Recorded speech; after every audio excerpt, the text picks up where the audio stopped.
future of electronics. His father had built IBM. The relationship is so complex. He was the heir to the company. So the IBM UNI as a big computer company really started with Tom. He was a one-of-a-kind character. He had a drive to be out there exploring. The success that IBM had during Watson Jr.'s reign of the company was just unprecedented in U.S. corporate history.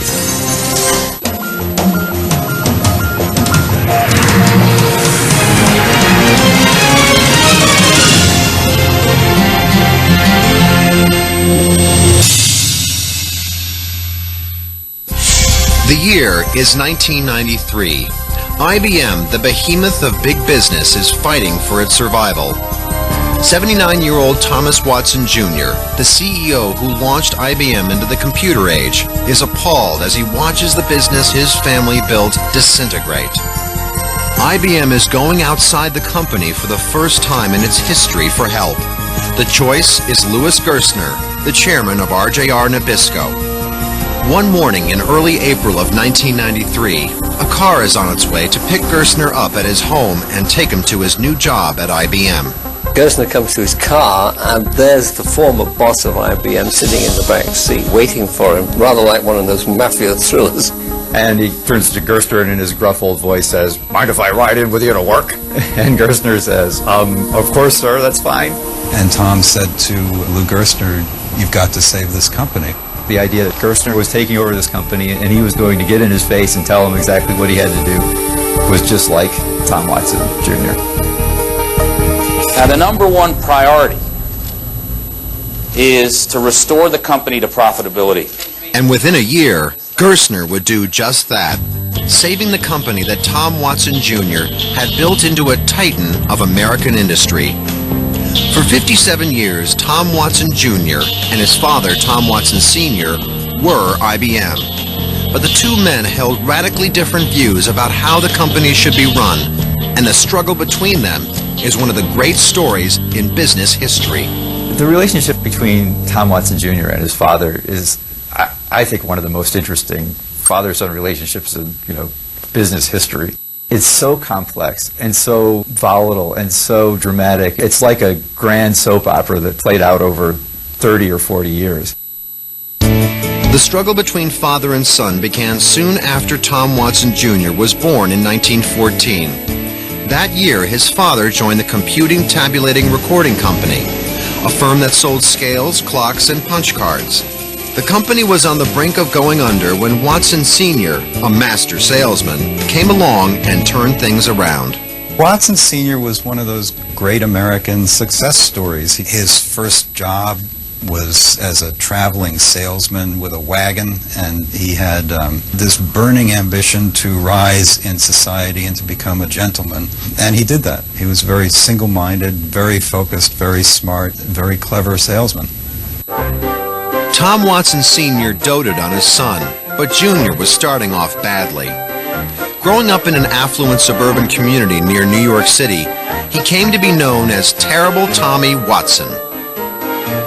He was a rebellious, troublemaking kid who had terrible times in school, and he, in part, seemed to be rebelling against the expectations that his father had put on him from a very, very early age. There were these subtle messages his father gave him about how you're going to grow up to be a great man and you're going to, maybe someday take over this company. As Watson Sr.'s career grew, so did his family. Tom Jr. and his siblings lived a seemingly idyllic 1920s life, captured in dozens of early home movies. But most of the time, the elder Watson was preoccupied building his data processing company, now called International Business Machines, or IBM. And Jr. resented his father for spending so much time at work. His mother, Jeanette Watson, was a warm, smart, and practical woman who served as a buffer between Tom Jr. and his father. To Tom Watson, she was kind of his comfort zone. One day when Tom was about 12, he came home from school crying, and his mother said, "Well, Tom, what's wrong?" And he said, "I can't take over the IBM company." And she said, "Well, Tom, nobody expects you to take over the IBM company." But clearly he somehow knew that that was the paternal expectation. How is he ever going to satisfy his father's ambitions for him? His father is a charismatic and towering personality who's continually saying, come on, come on, come on, come on. He takes him to IBM meetings and dresses him as a clone with the same kind of clothes. And how would you like to be told you've got to be somebody else all the time? When Tom became an adolescent, he had terrible emotional difficulties. Twice a year he would go into a deep, very scary depression, and it would take several weeks for these depressions to wear off. Tom Jr.'s performance in high school was abysmal. It took him 3 schools and 6 years to graduate, so college was not a certainty. Watson Sr. went to see the Dean of Admissions at Princeton, and Dean Hermance had Tom's papers on his desk in front of him, and he said, well, Mr. Watson, I've looked at your son's papers, and I can tell you that he's a predetermined failure.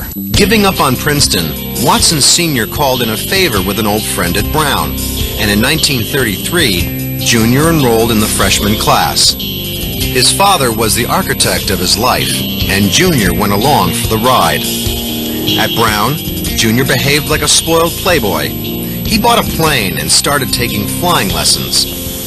Where are you going? Up to New London and then up to college. Going by yourself? Well, I'm taking a girl a little later, Dick. Yeah, well, that's good. Well, I better hurry along. See you soon. Have a good Bye.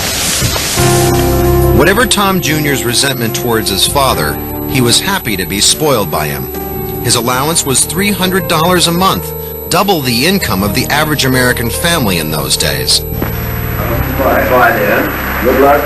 Thank you. Bye, Mother. Don't try too hard. How are you going back? By car or by air? Well, I think I'll fly it. When you fly high. And though America was in a depression, IBM and the Watson family seemed depression-proof. The introduction of Social Security in 1935 meant the government needed to collect and sort enormous amounts of data, and IBM's punch card machines were the way to do it.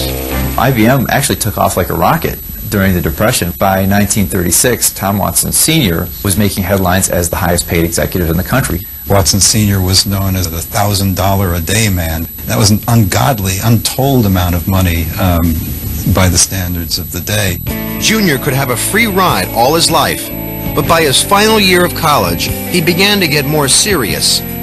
Unsure of what to do next, he chose the obvious path, IBM. He was feeling the influence of his father and really wanting to make something of his life. And he felt a kind of gravity towing him back toward IBM. So I think partly a combination of that and partly not knowing what else to do with himself that he asked for a job as soon as he got out of college. Watson Sr. was delighted. Now the question was whether Junior could survive his father's company. Fall of 1937, Tom Watson Jr. was a trainee at IBM Sales School in Endicott, New York, the heart and soul of the IBM empire. The school was the brainchild of his father, who founded the company and valued his sales force above all else.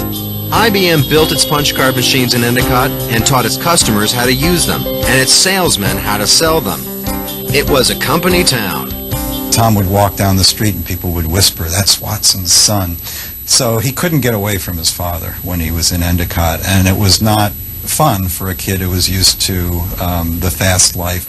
Imagine this, right? You're Watson Jr. and your dad's built all this stuff. You go down North Street in Endicott, and there's on one side of the street are just rows and rows of factories, and on the other side of the street is this schoolhouse, and you walk up the steps, and there's his father's sayings etched into each step as you're walking up, and you get up to the top and you go into this little hallway where there's a big portrait of your father.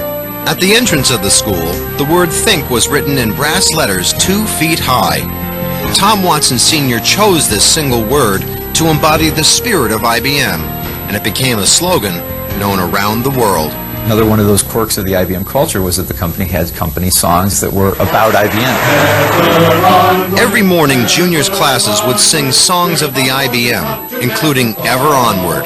So let us sing and once or twice and sing again for the Ever Onward IBM.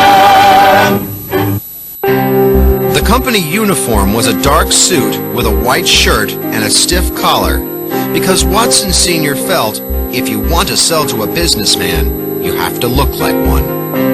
If you're a kid who's already sort of predisposed to, rebelling against your dad, by that point you're probably going, oh my God, take me anywhere but here. But he had signed up for this himself, so he tried to buckle down and study his principles of machine accounting and all the other things that you had to learn to become an IBM salesman.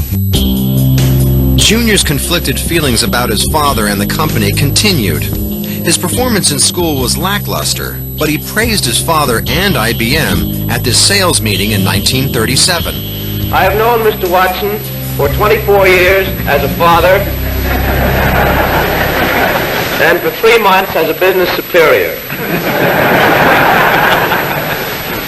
During my 3 short months at sales school, I have come to realize that Mr. Watson displays for this company that same sterling sense of fair play that he has shown for me as a son all my life. After graduating, IBM gave each salesman his own territory and the chance to make a very respectable living. It was a process that launched the careers of some very well-known businessmen. Went into the field, had my sales territory, and my job was just go out and sell the whole array of hardware, from the key punch all the way up. You were out on the streets all day, going from company to company, trying to make sales. It was the beginning of a great adventure. It's probably one of the best things that ever happened in my life. But for Junior, his time after leaving Endicott was filled with sickening self-doubt. In 1940, IBM gave him the prime territory of Manhattan's downtown financial district, punch card mecca. His father engineers it so that he gets to be the leading salesman of the company by being given soft cells in Manhattan. On the very, very first day of 1940, he made his quota for the year with a big sale, and that's how he became the #1 salesman. And this is a further humiliation of Tom. He can't do anything on his own because his dad is making it easy for him. With little motivation to work hard, Tom Jr. continued to play the part of a rich, handsome man about town, behavior that Sr. strongly disapproved of. He was almost the antithesis of the figure he was supposed to be. Not steady, drinking, smoking, doing all the things that an IBM was not supposed to do. By night, he was hanging out at the Stork Club and making the nightclub scene in New York. So he had a pretty fast life at night. He spent a lot of time out of the office also flying airplanes. Flying was the one thing that Tom Jr. did take seriously, and he realized it was a way out of IBM. As America edged closer to war, Jr. joined the National Guard as a pilot flying on weekends. Around this time, Jr. met a lovely dark-haired beauty named Olive Cawley. So lovely that she was featured as a model in the film Vogues of 1938. My mom was a model working in New York, and she came from a family that really had no money at all. And she supported her family with her modeling. He met Olive on a blind date, and the way he described her was as a very sweet, giving, generous, optimistic, sunny kind of girl. She was also just stunningly beautiful. She said, I had 3 blind dates in my life. One was Jimmy Stewart, one was Jack Kennedy, and the other was Tom Watson. And I married Tom. They married in 1941, shortly after the bombing of Pearl Harbor. Now mobilized as an Air Force pilot, Jr. was out of IBM and on his own for the first time. Watson joins the military, and by this point, all these things have happened where his father has sort of supported him or rigged the system for him and all these things. And he's very underconfident. He doesn't really believe he can do much of anything really well on his own. In the Air Force, Watson became the aide-de-camp to Major General Follett Bradley. When Bradley had to go to Russia to arrange the delivery of Lend-Lease airplanes to Stalin, Tom was his pilot. And what Tom learned was that he was capable of being in command, that he was responsible, that he was organized. He found in Follett Bradley the other father figure in his life, and Bradley gave him a lot of responsibility, and it transformed Tom as a person, and it transformed his life. In 1944, Tom Jr. and Olive had a son. The war was almost over, and it was time to start making plans for the future. And they weren't going to include IBM. Bradley said to Tom, well, what are you going to do once you're out of the service? And Tom said, well, I thought I would get a job as a pilot for United Airlines. And Bradley said, oh, really? Now, I thought you would go back and run the IBM company. And Tom was thunderstruck that Bradley would bring that up. And he said, do you really think I could? And Bradley said, well, of course. And those few words, that little sentence from Bradley, ended up meaning so much to Watson Jr.'s life. I mean, it just literally turned him around. It was the first time that he really, truly felt, I could go to work for IBM, and I could run that company, and I could be successful at it. Within 24 hours, Jr. had made a life-altering decision. He was no longer rudderless. He was going back to prove himself at IBM. After World War II, Tom Watson Jr., the man who'd once wanted nothing to do with IBM, started working there full-time. Jr. was ready to be a key player and work directly with his father, but he was assigned instead to Charlie Kirk, the number 2 man at the company. Charlie Kirk was great about this situation with Watson Jr. He said, pull up your chair next to my desk, I'll show you exactly how I do things, I'll show you everything you need to know. And Watson Jr.'s reaction from the beginning was to be very sullen about it. He was ticked off that his dad gave him to Charlie Kirk instead of being at his side. Tom Jr. was looking for his father's approval, but this new position meant he still had a lot to learn. What made things worse was all the special attention he got at IBM. I think he hated the way he was treated as the founder's son, but he understood that it was just a fantasy to try to get away from it. As long as he was at IBM, he'd always carry that. Things weren't going well for Tom at IBM. Then one afternoon, while touring headquarters, he had a eureka moment. He ran into an engineer working on a mysterious black box attached to a punch card machine. The box was making calculations at a much greater speed than the usual mechanical machine. The secret was a new technology called the vacuum tube. For some reason, the idea that this machine, this little black box, could do the calculations so fast, clicked something in Watson Jr.'s head for him to say, this electronic thing is, we got to pour resources into it. That was the start of him making electronics his thing inside of IBM. Despite his father's reluctance, Tom Jr. got the calculator marketed. It was only intended to be a kind of demonstration pilot model. What Tom Watson Jr. did was to go into production.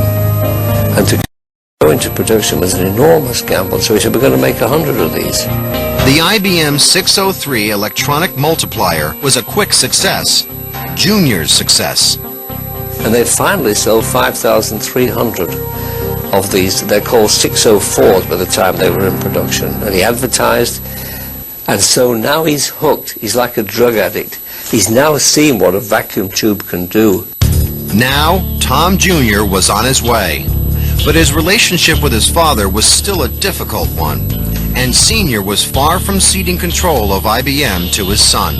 Tom Watson Jr. started increasingly pushing electronics and being more powerful inside of IBM. Watson Sr. would challenge Tom and second-guess him constantly, and was always ridiculing his decisions, belittling his ideas. Tom Watson Sr. didn't want to be set aside. They fought over sort of every teaspoonful of power that would shift between them, inside of the top of this company. Junior was on the fast track. When Charlie Kirk had a heart attack and died in 1947, the way was cleared for him to become president. Now there was no one between Junior and Senior, and the battles flared. There were times when Watson Jr. would literally go flying out of Watson Sr.'s office after big arguments and be literally crying in somebody's office. I mean, it was dramatic stuff going on inside of these offices. And they just seem to vacillate between, this intense love for each other and this just intense hatred. Home, at least, was a refuge for Junior.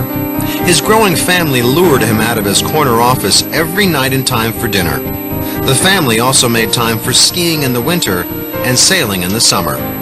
He used to call me Madame Nosenbook because I read all the time, which was really like a subversive activity in our household because everyone was very active outside doing things. But as happy as things were at home, the pressures of work would often get to Junior. He'd always showed signs of depression, and these got worse as the years went on. My father was an incredibly charismatic, entertaining, fascinating, and very complicated individual. But he also had times that were very difficult. He did suffer from depression. We all were on our best behavior around him because he could lose his temper. These dark periods came and went, but Junior's early uneasiness at IBM was long gone. Still, the painful struggles with his father continued, in part because Junior was adamant about the company's rapid move into computers. The real issue between the two men was a question of pacing. And Tom wanted to go all out and hire thousands of engineers and turn the company completely over to computing a long, long time before computing really proved itself as a reliable replacement for punch cards. There were a few false starts, but finally in 1952, the room-filling IBM 701 computer came out. But IBM still lagged behind its main competitor, the UNIVAC, made by Remington Rand. Then on election night 1952, UNIVAC made a splash on national television when Walter Cronkite introduced the American public to what he called that marvelous electronic brain. Let's turn to that miracle of the modern age, the electronic brain, UNIVAC.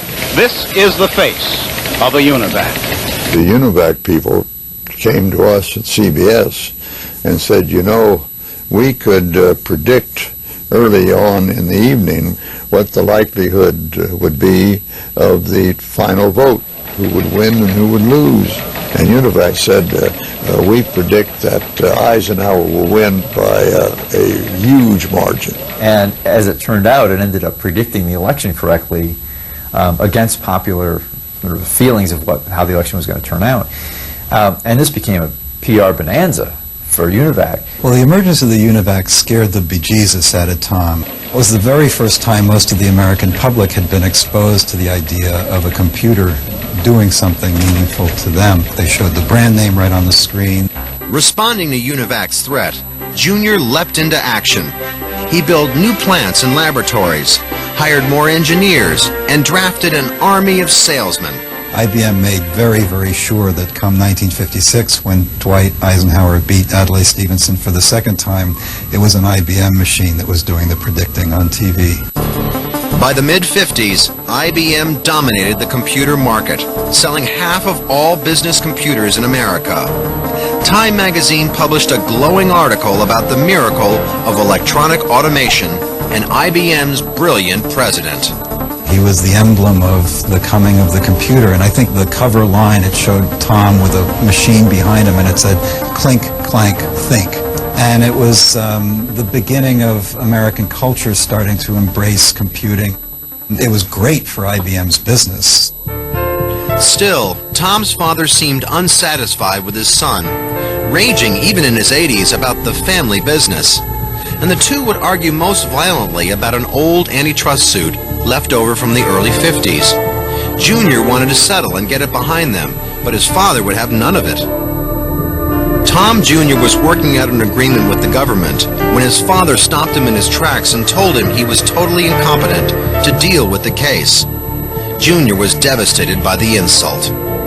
Tom was livid and finally stormed out and went down to the courthouse. About an hour into this meeting with the prosecutor, a secretary came into the room and handed him a little sheet of IBM notepaper from his father, and it said, Tom, 100% love, appreciation, admiration, confidence, Dad. And Tom went on and, within a few days made the deal, and the antitrust case was solved. So, but that's classic Watson on Watson behavior. That was the final battle, really, when Watson Sr. finally said, "Go ahead, you got my blessing, go sign it." That was essentially his decision to walk away from the company. And the next thing that happened was that Watson Sr. called Junior into his office and said, "I'm, handing you the CEO title." Thomas Watson Sr. died a mere 6 weeks later at 82 years old. Once he passed the baton to his son, it seemed as if he had nothing left to live for. Alone, the fate of IBM now rested on Junior's shoulders. By 1956, Thomas Watson Jr. had made IBM the biggest computer company in the world. But the death of his father left Junior devastated. There was a photographer there at the company right at the time that Watson Sr. died, and there was this haunting photograph. He looks utterly, utterly devastated. It's one of the most haunting photos of a businessman that I've ever seen. Now, IBM was Junior's, and the burden he felt was enormous. He would later write that the fall of 1956 was the loneliest period of his life. I think the biggest fear was disappointing his father. And this is a man who had been dominated by his dad for, so many years, and suddenly this presence was gone. Tom's first move was to reorganize the company, away from his father's one-man rule. IBM had grown far too big for that. In fact, right after Watson Sr.'s death, Watson Jr. got a bunch of executives together, a hotel in Williamsburg, Virginia. They ended up deciding to split Watson Sr.'s responsibilities among 13 people. But the biggest change from his father's style was encouraging his managers to make decisions on their own. I talk a lot around here about wild ducks, and don't have the fellows with the new ideas that are willing to buck the managerial trends, if you will, and shock them into doing something new and better. If you don't have those kind of people, the business pretty well slows down. It was a radically different management style from his father's, and it worked spectacularly. By 1957, IBM was the darling of Wall Street, hitting the billion-dollar mark during Junior's first year as CEO. IBM became a billion-dollar corporation, joining the list of the largest companies in America. Junior also dismantled the old IBM culture of singing company songs and celebrating the boss with pictures everywhere. This was the 1950s, and Junior wanted to project the image of a modern computer company to the world. Where he brought in a significant group of designers and architects so that new buildings, the print style, the machine colors, the design of machines, all would speak to a modern company with good design. But it wasn't style that would keep IBM on top. It was technology. And in a simple memo, he did away with the foundation of the company's recent successes. It said, after October 1st, we will design no more machines using vacuum tubes. Signed, Tom Watson Jr. The age of the transistor had arrived. Junior knew the transistor was the wave of the future. It was faster than the vacuum tube and had great potential for miniaturization. But Junior did encounter opposition. The engineers kept saying they're not reliable. We can't use transistors in our designs for computers. And I used to take a portable radio around, a transistor, and put it on the engineer's desk. You play it till it wears out. I don't want any more of these goddamn tubes coming in my designs. It was a bold stroke. No one had yet built a computer with transistors, and it was the kind of decision that kept IBM state-of-the-art. He believed in the future. He believed in machines that other people thought were crazy, a little bit risky, but he saw it was the way of the future. This is an unusual day for IBM San Jose. Junior's bold ideas even attracted a curious Nikita Khrushchev, who accepted an invitation to visit IBM's San Jose, California plant in 1959. It was a huge press event. Junior later said he'd never seen anyone work a room as effectively, except his dad. Tom Jr. wasn't the only Watson getting press attention. At home, the family appeared on the cover of Sports Illustrated, celebrating their love of skiing at their vacation home in Stowe, Vermont. That house in Stowe was a place where all of us had a real family life. There were no babysitters, no fancy people. We just were there as a family. But always lurking for Junior was his ongoing battle with depression. When his bleak moods hit, Olive and the children would give him plenty of space. He did have very dark periods, and I think they were brought on by his own feelings of inadequacy. He actually bought a piece of land. No one knew where it was, and he used to fly in the airplane off to this little island, and he'd stay there like a hermit until he felt like coming back again. He was a very talented person with a great deal of personal charisma and leadership. At the same time, a very volatile and emotional person. But when he made a decision at work, he stuck with it. In 1961, Tom Watson Jr. made a decision that would make or break the company. When Watson Jr. decided something was right, he would just say, okay, this is the right decision. This is the way it is. Go. IBM started developing a new line of computers unlike anything the world had ever seen. Fortune magazine called it IBM's $5 billion gamble, and no one knew if Watson's bet the company decision would be a boom or a bust. Important product announcement that this corporation has ever made in its history. If it worked and sold, the System 360 would revolutionize the computer industry. System 360 was the biggest deal ever for IBM, essentially because what they decided to do was to bring in a new line of products that would make all of their existing products obsolete. Up until the System 360 was created in the 1960s, computers were all essentially one-off machines. So IBM dreamed up this idea of creating a family of computers that could be expanded. The 360, named for the number of degrees in a circle, was the first compatible computer line, designed to do it all. It wasn't just a large mainframe computer, it was a series of computers. So if you suddenly needed an expansion of the system by which you calculated the company wages or whatever, you could plug an extra unit. In the dazzling advertisements for the 360, its human operators watched as the computer worked its wonders. But the reality was very different. Nearly everything about the project was in trouble.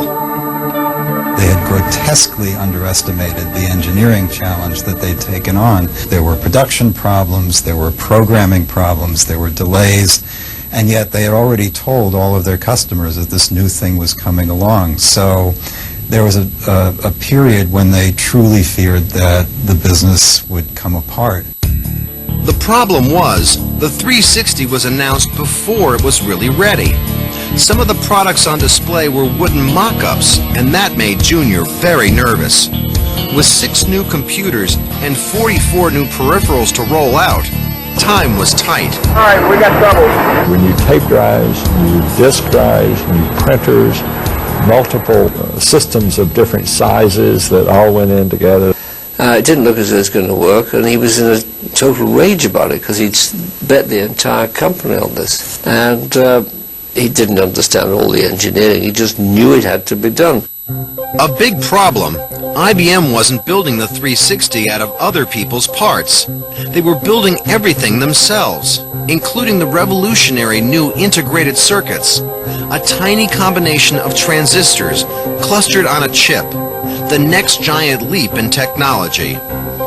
And one of the problems was that it was costing so much to build factories and manufacture parts for these machines that IBM almost literally ran out of cash. The expense was staggering. The company spent $750 million on engineering and another $4.5 billion on factories and equipment. They hired more than 60,000 new employees and opened 5 major new plants. It was the biggest privately financed project ever undertaken.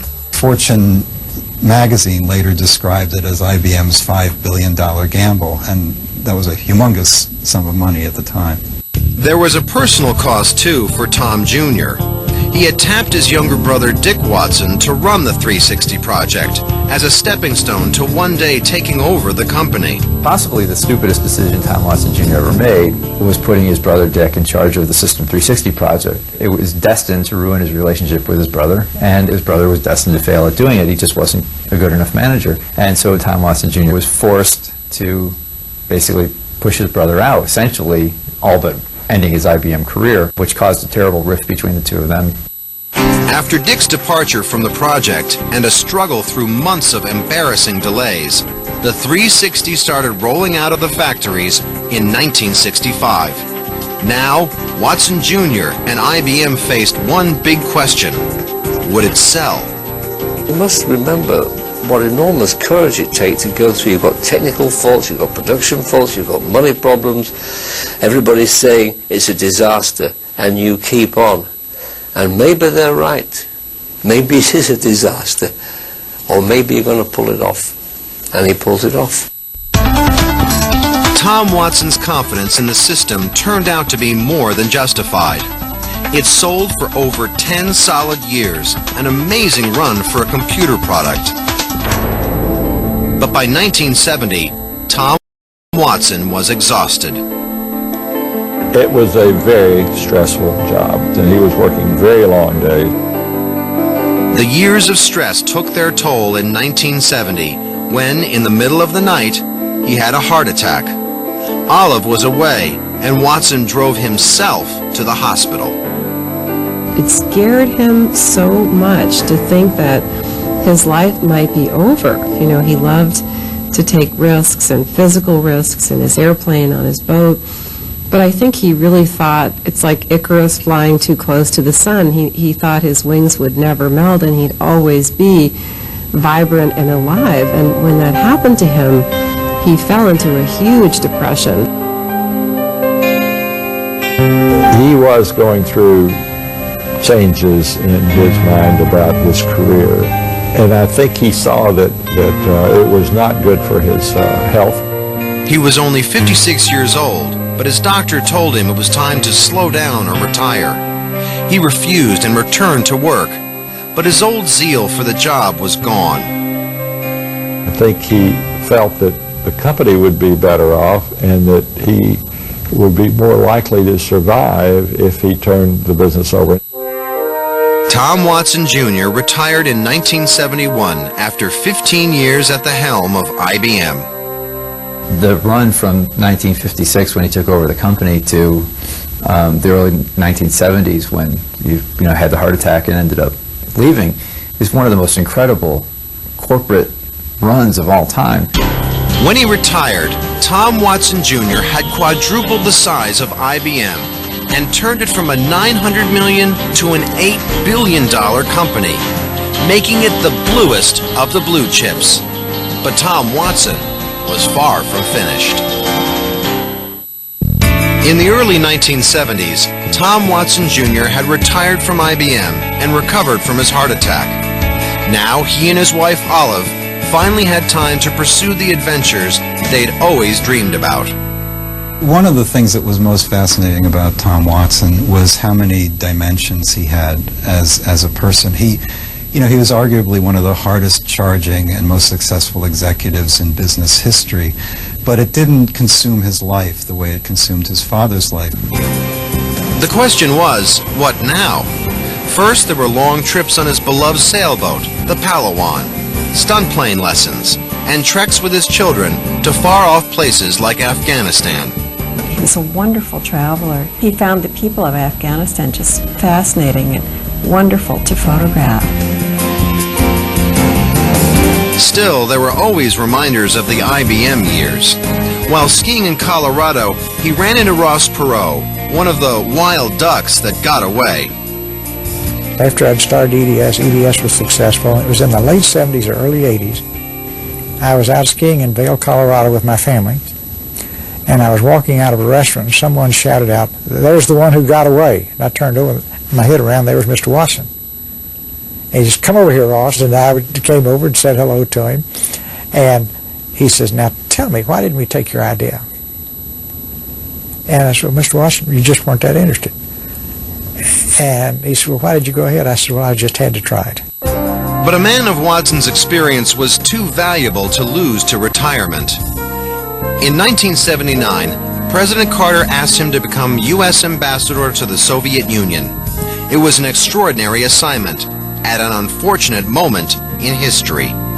Soon after he got there, the Russian invasion of Afghanistan took place, and the Cold War got colder again.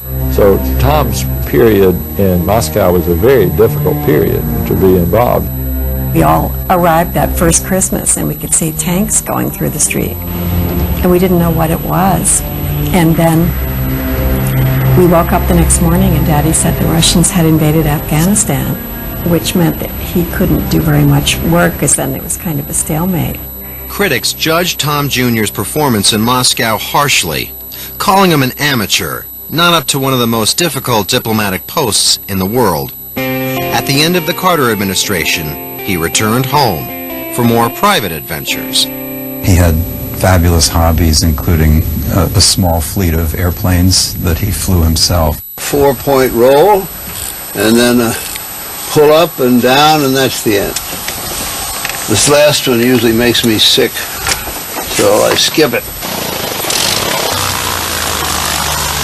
One of the things Daddy did was learn how to fly a stunt plane, and he used to give air shows to the children where he could do loop-the-loops, and he would let smoke out of the plane. So he was, you know, just a larger-than-life figure for the grandchildren. I think sailing and flying are a great deal alike. He was a very accomplished sailor and took a sailboat to Antarctica, took a sailboat to Greenland, did a lot of transoceanic stuff, sailed the South Pacific. Okay, now take me up. Danger does give some salt and pepper and even Worcestershire sauce to a cruise. He was known as skipper to many of us, and he had one of the most beautiful, most splendid boats on the water. Dreaming in the shade of a kind old tree, up the lazy river, dream a dream with me. I think that's off on every third note. He was such a careful sailor, such a knowledgeable sailor. He did all of his own plotting of where he wanted to go. He did his own navigation. Is that about the right aim? That's the way it is. Saturday, March 7th, 1993, aboard the Palawan in the Rio Doce, Guatemala, with Tom Watson. The adventures finally ended in 1993, when Thomas Watson Jr. suffered a stroke. A few days later, he was dead at the age of 79. The Watsons, father and son, controlled IBM for 57 years.